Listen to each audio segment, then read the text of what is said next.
Let's watch some crazy stuff, yo! Why are they giving me more? Oh my gosh, bro.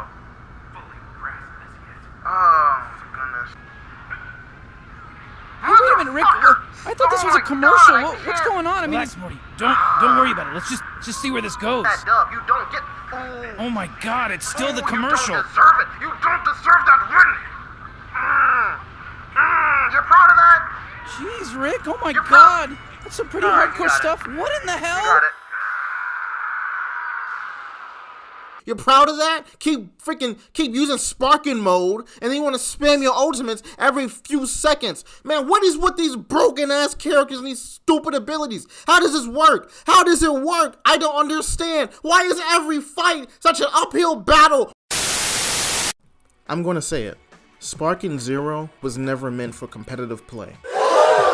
I know, hot take of the year, but let me explain. Because out of all the videos I've seen on this game, I don't hear anyone talking about how critical that information is.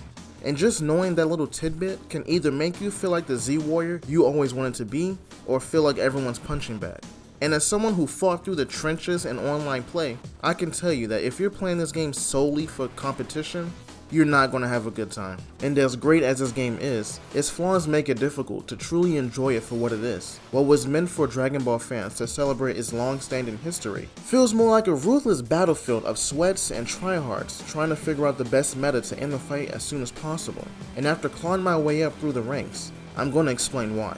It doesn't feel like anyone's playing the game for fun anymore, but to simply beat their opponents as soon as the bell rings. And you're thinking, yeah, that's the point of a fighting game. But hear me out, because the common theme of Dragon Ball is getting stronger and pushing past your limits. But it's pretty hard to do that when you're being carried by really cheesy abilities. When half my health was melted away by a basic combo from Super Saiyan 4 Gogeta, I knew online play was downhill from here. And by all means, you have every right to pick and play whoever you want.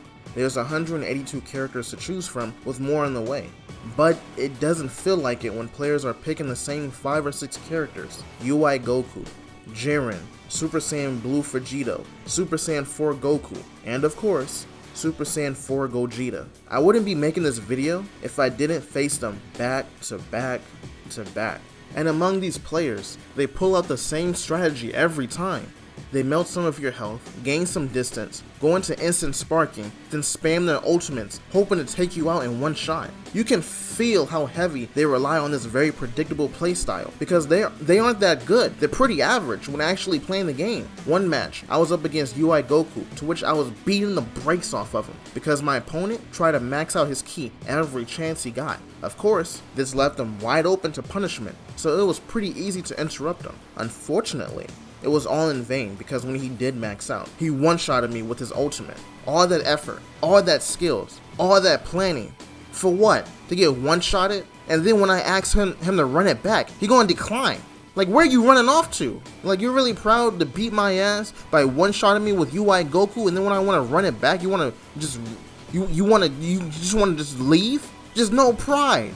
I can't be the only one who's experienced that. As intense as the game gets, I'm not a sore loser, and I respect my opponents whenever they beat me. I mean, I might say a few things about your family and how your wife doesn't love you in the heat of the battle, but in the end, you have my respect. But there's something disrespectful about spamming ultimates until you win.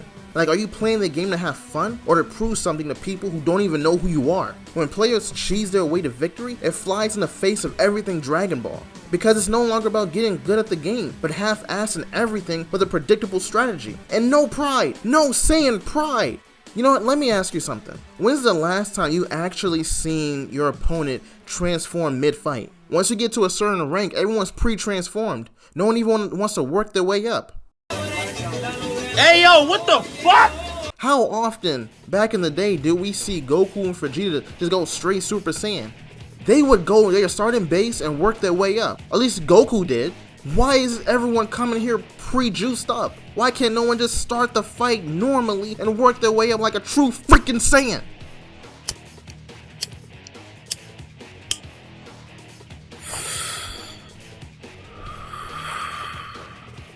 They ruined the experience, turning the game with deep and complicated combat mechanics into nothing more than a round of happy slaps of who can do their ultimate first. It's gotten to the point that online play is no longer fun. Like, you're not even playing the game, you're just fighting to survive, knowing full well the bullshit that awaits you on the other side. And I know there's someone out there thinking, just get good. This isn't Dark Souls. You can't apply that logic here, because it doesn't matter how skilled you are, the fight is already lost as soon as you step in the ring. And I get it, Dragon Ball is filled with overpowered characters, but my problem is the abilities these guys have. Why do fighters like Super Saiyan 4 Gogeta and Broly have instant spark, giving them unblockable attacks that can one-shot you? Why does Super Saiyan Vegito have After Image, which makes him invincible for 15 long seconds? And did I mention you can spam that? We all knew this game wasn't going to be balanced, and I'm not asking for it to be. Otherwise, it takes away the very nature of Dragon Ball. But it's really hard to enjoy this game when you're constantly fighting overpowered characters with very cheesy abilities, over and over and over again. I mean, I doubt they will, but it'd be nice if the developers nerfed some of these broken characters. If they can nerf Yajirobe's Sensu Bean mechanic, then they could do the same for these other fighters. But until then, I'll say this. If you want to have a good time online, stay within B rank. Anywhere beyond that and you're in the territory of the tryhards, in the slums of the sweats. From D rank to B rank is where you'll have the most fun, because it's mostly casuals with some skill, but A rank and above are filled with players who would die to protect their ranking. So at that point, you're going to be seeing the same handful of characters. And if you want any chance to compete, you have to become one of them. The very people that make this game's community toxic. But of course, it goes without saying that this will go down as one of the greatest fighting games ever, revitalizing the anime fighting genre. But once you take off the rose-colored glasses, the flaws are more blinding than a solar flare. And if enough people address these issues, then maybe the game developers can make it a little less rough around the edges. But who knows? Only time will tell. But more importantly, if you made it to the end of the video, thank you so much for watching, and feel free to like and subscribe for more content on the way. And I'll see you in the next video. Take care.